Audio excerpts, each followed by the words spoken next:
How was your weekend?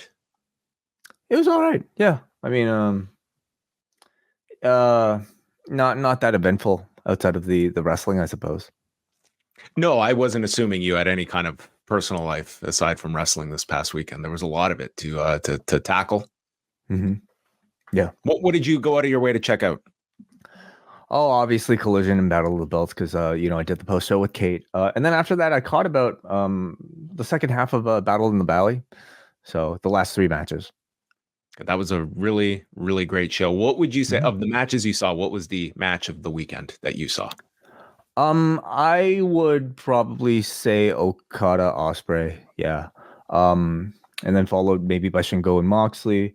But I also actually really enjoyed the street fight on Battle of the Belts as well. They did like a pretty great job of like I saw like this weekend. I pretty much saw most of all the key stuff. I thought Moxley and Takagi was the match of the weekend. I put that even ahead of Okada and Osprey. And really, I thought that Keno and Go Shiozaki, that I know not as many people are probably going to see, that might have been my number two match of the weekend. Like Osprey and Okada was like two or three for me, which it was a pretty loaded weekend. That trios match on Collision with FTR and Daniel Garcia against the House of Black was phenomenal. The X Division three way at Hard to Kill, I thought was certainly the match of that show.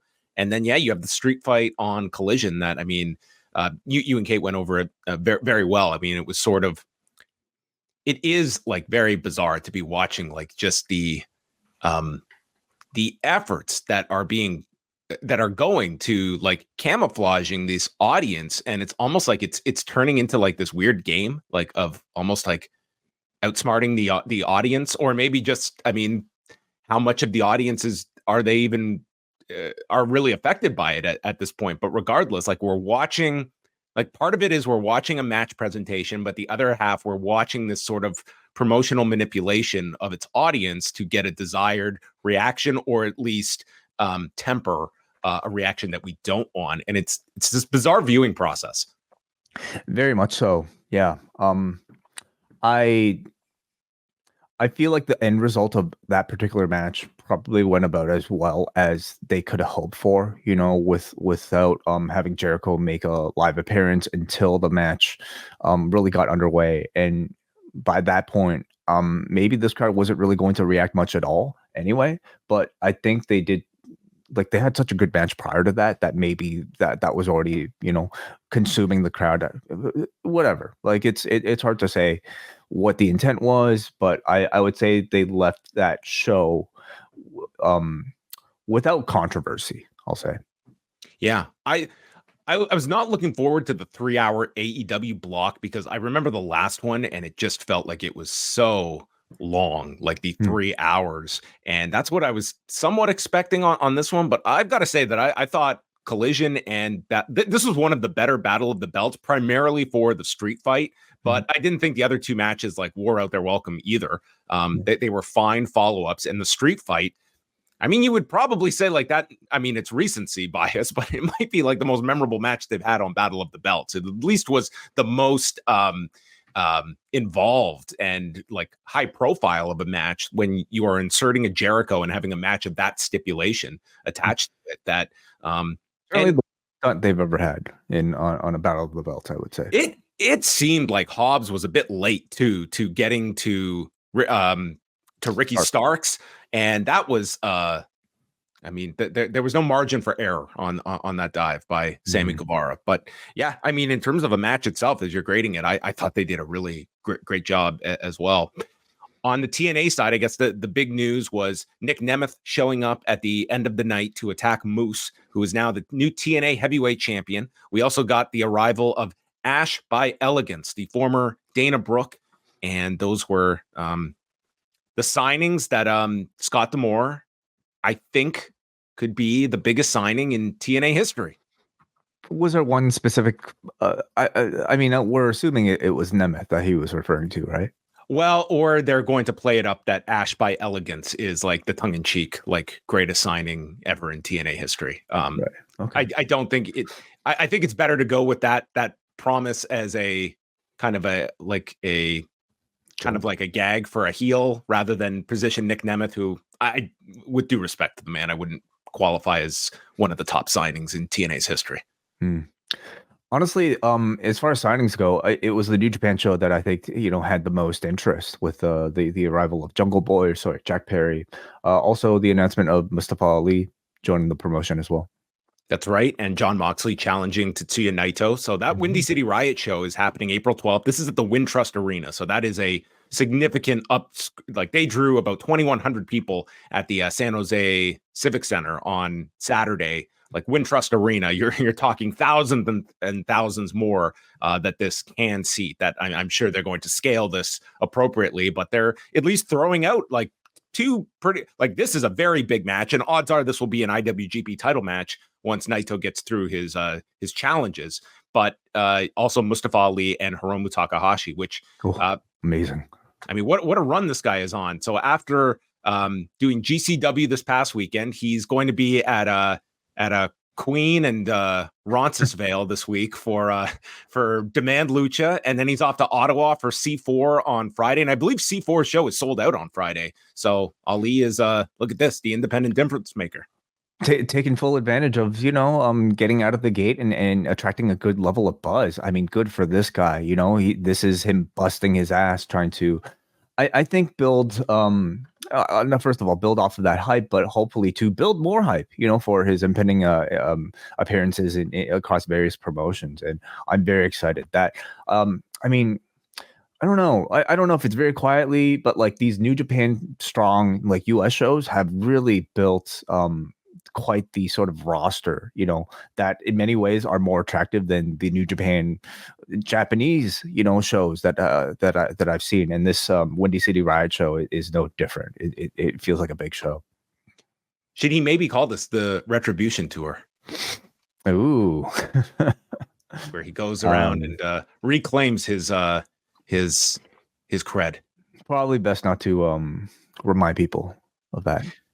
What did you think about the angle, how it was executed with Jack Perry jumping Shota Umino? This was after the opening trios match on the pay-per-view portion of Battle in the Valley, and our first appearance of Jack Perry since All In, and he's gone all in on this beard as well. He sure has, yeah. I asked Hansi this on the show, but how close is he to I guess I don't know, 20-something Dylan McKay with this look? Oh, his bank account has just been liquidated by the couple, Lucinda and the guy's husband, and or her husband. Yeah, so he's broke, and this is Jack Perry who's about to run into. He's got to get a Valerie Malone now. Okay, I don't get any of those references, but I'm sure those of you who do a pot smoking Valerie Malone. That's what's maybe Anna Jay is going to be smoking some J in the Walsh house at the end of the season premiere. My God. So, I mean, I thought it was a cool move, and it was an unexpected move. For one thing, I feel like AEW would have had Jack Perry re-debut on their own show to maybe gain the most benefit of everything that came out of All In. Doing this as almost like a sort of temporary, delay before he finally returns to AEW is an interesting idea. And I think it does a better job of teasing that he is actually not a part of the promotion than maybe what they tried with Eddie Kingston when he got really upset at AEW and decided to show up in ROH as a rebellious move, which nobody really bought. I also like the fact that I don't think they have to go to the ends of the earth to try and convince people that he's really been fired by AEW. It's like no one needs to buy it, but I think people will be on board for understanding what this story is and be interested. And a cool thing that they have in their back pocket is he should be in some meaningful match at Windy City Riot, and that crowd in Chicago, perfect place for him to really be this heel that you want to.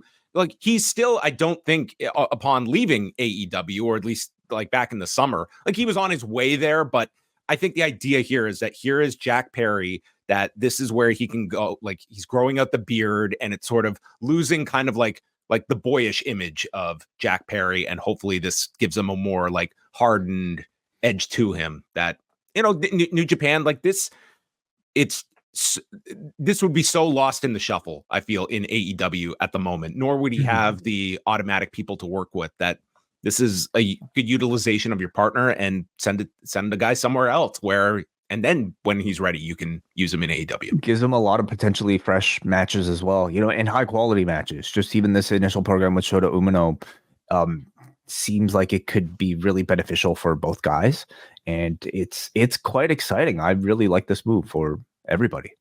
Yeah, and just to mention, like, the final two matches at Battle in the Valley were just like, as we expected going in, tremendous. But dude, this no DQ match with Shingo Takagi and Jon Moxley. I know Okada Ospreay was your match of the weekend, and maybe I'm in more of the minority than some, but I thought this was just unbelievably great. Like, the heat that they had, and it was just some of the near falls that they had, the just total like violent aura that both men brought to this. Like, I thought like this was at points like delving into like that Swerve Hangman level back at Full Gear. It didn't quite reach that for me, but man, I just thought this was so laid out. It was so laid out well. And then when they gave the 25-minute warning, I could not believe we were 25 minutes into this match when they announced it. Like, it was just a pure adrenaline rush for 26 minutes. And I really thought Tom Lawler had some great lines in here, including busting out the White Russian leg sweep when Shingo Takagi hit one into the guardrail. He was thinking on his feet pretty quick with that one.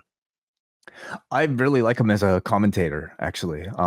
I, in particular, really liked him for Bloodsport.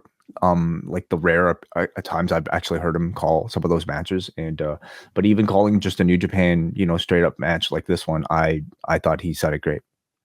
And then the Okada Ospreay match. I mean, this was like, this is our farewell match, and we don't know when we're going to have a match again. And you got Ospreay kicking out of the Rainmaker, Okada kicking out of a Stormbreaker, and then when it got down to the near falls, I mean, you had so much story and history behind these two that was all leading up to this, and then just like a really simple but dramatic end with the wrist clutch, and then landing the landslide, and then just one final definitive Rainmaker to keep him down, and then the send off here with Ospreay essentially just putting over Okada as the greatest ever.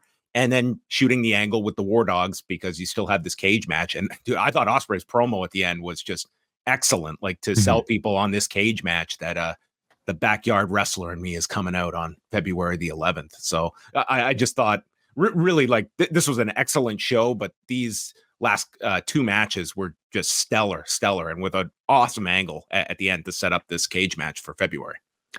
I think Kingston Gabe Kidd too, to me really impressed me. Oh, and yeah. Was a match on paper that I wasn't necessarily expecting to be discussed as much as it was coming out of the show. But I really feel like Gabe Kidd, like even just from what I was watching of his in the G1, has really kind of like stepped up and has really made a name for himself just based off of this like very wild intensity, unpredictable intensity that I think meshed really well with Eddie Kingston in this brawl. So that's an anticipated rematch that they have too. So there was a ton of great wrestling over the weekend, but man, was there a lot of it to keep up with. And again, like, I feel like this might feel unusual, but it's not going to be, John. Like, this is going to be pretty a rarity way. We'll never get something like this again. I mean, with all these like, shows it going feels on like we might get one of these every 2 months,